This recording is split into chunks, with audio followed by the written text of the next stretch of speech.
If you're a guy and you're taking these supplements, you really need to reconsider whether or not they are actually safe and effective for long-term use.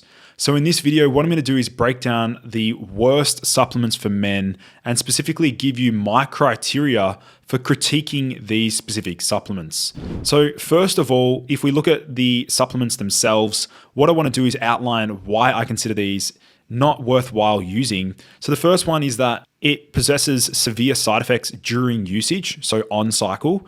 Number two is that it could potentially possess side effects off cycle or after stopping or cessation, so stopping supplementation. Number three would be that it possesses withdrawal-like effects, so feeling very bad or experiencing nasty side effects following supplementation. Number four is that it may have some collateral damage, so offsetting some other pathway in the body that may have some deleterious effects long term. And number five is that it may possess easy risk of toxicity, so developing toxic side effects due to the buildup and the accumulation in various organs and tissues. So the very first supplement that I recommend avoiding is vitamin B6 or pyridoxine. Now, vitamin B6 is one of those B vitamins that you see in various multivitamin formulations and even in B vitamin complex products. And unfortunately, what we see now is that a number of these B vitamin formulas contain dosages of vitamin B6 in dosages above 50 milligrams per day. And unfortunately, at these dosages, vitamin B6 can actually lead to toxicity.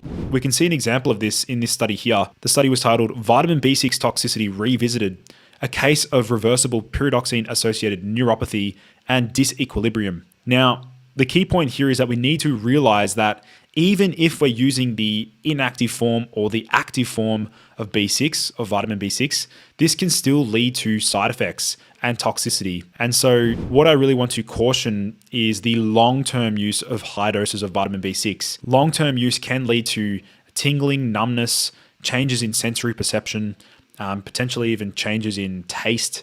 And also what we need to factor in here is that a number of men think that they should be using very high dose vitamin B6 to lower prolactin levels. And the dosages that are recommended in these protocols are between 100 milligrams to 200 milligrams, all the way up to 300 milligrams of vitamin B6 per day. And that is very risky in my opinion. There are better ways to lower prolactin that does not involve the use of vitamin B6. And I've actually covered those various ways to lower prolactin in my Limitless course. If you haven't already checked that out, do check out the Limitless course down below. I go through various ways to optimize your blood test results, so do check that out. Hey guys, if you're watching this video right now and want to unlock your full mental and physical potential, then the Limitless course is for you. Unlock my best biohacks for energy, motivation, and testosterone optimization so that you can conquer your goals with ease and crush every day with confidence. Click the link in the description and get it now for only $27 today. All right, now let's get straight back into the video. The next supplement to avoid is lion's mane or Yamabushitake. Now, lion's mane has been popularized in the nootropic space, and that is due to its effects on increasing something known as nerve growth factor.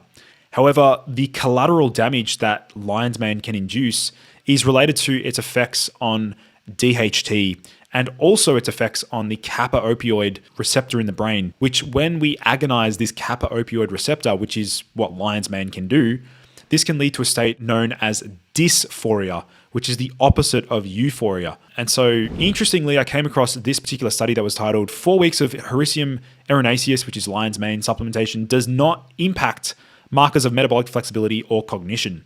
This study was published in the International Journal of Exercise Science. And what we're seeing more and more of with lion's mane users is that a number of people are reporting loss of libido, diminished sex drive, worsened mood, and even Ryan Russo has reported severe long-lasting side effects following lion's mane usage. So if you're a guy that's using lion's mane, please be careful with the dosages used. And even when you're deciding to use maybe a high potency extract and a lower dosage, that can still lead to side effects. So we need to just be really careful if we're using lion's mane. And bear in mind, there is no strong literature to suggest that or to actually represent and illustrate that lion's mane is a very powerful DHT blocker or 5-alpha reductase inhibitor. But we see, some people reporting loss of libido and loss of sex drive following lion's mane consumption, which may be due to the fact that it lowers systemic levels of DHT or dihydrotestosterone. The next supplement to avoid is ashwagandha. Now, ashwagandha is, very well known to lower stress and improve the cortisol to testosterone ratio, optimizing testosterone, lowering cortisol. However, this study here, which was titled Alterations in the Sensitivity of the Fifth Receptor Subtypes Following Chronic Ashwagandha Treatment in Rats, suggests that may actually mimic the effects of SSRIs. And so this is a problem because ashwagandha can induce a state known as anhedonia, which is a blunted pleasure response. And so this is the reason why ashwagandha can be problematic for a number of people, as they can report things like loss of emotional depth, blunted emotions, not feeling themselves, feeling like they've lost interest or lost motivation. And so this is the reason why ashwagandha can be a massive issue for men. If you want to know how to build your own supplement stacks, do check out the Limitless course down below. That will go through how you can develop your own supplement stacks to avoid these specific side effects and know exactly what dosages to use and how to cycle these herbs and supplements appropriately. So do check out the Limitless course down below if you want to optimize your supplement stacks. The next supplement to avoid is holy basil. Now, holy basil is considered an adaptogen, and it's known to lower stress and improve the body's response to stress. In addition to that, holy basil is known to support sleep and improve sleep quality. However, I did come across this particular study that was titled Effect of Short-Term Administration of Tulsi or Holy Basil on Reproductive Behavior of Adult Male Rats. And what they noted was that holy basil had a monk mode effect in that it was able to suppress libido and reduce sex drive and sexual motivation in these male rats. So if you're a guy that suffers from low libido or you struggle to get erections whenever you want with your partner, this can be an issue with holy basil, maybe suppressing and lowering sex drive. And we can see that in this particular study. In addition to this, I've also had a number of guys in the Limitless program report that they've used holy basil before and they've noticed a reduction in libido. So it's worth staying away from. And then the final supplement to avoid is reishi mushroom. Now, reishi mushroom is also considered a very potent sedative and anti-stress herb, or mushroom. And unfortunately, reishi mushroom can lower 5-alpha reductase activity, enzyme activity, lowering systemic levels of DHT. And reishi mushroom can lead to severe loss of libido, testicular atrophy, and even penile shrinkage. That's poor ability to get a full erection. It can actually shrink the erection size.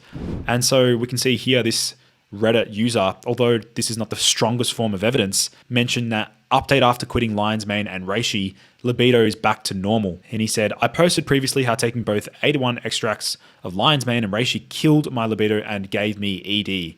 Well, I've been off them for over a week now and everything is back to normal. So this is really important to note that reishi can also lead to problems with libido and sex drive. So if you did enjoy this video, please like the video and subscribe. And I look forward to seeing you in the next video.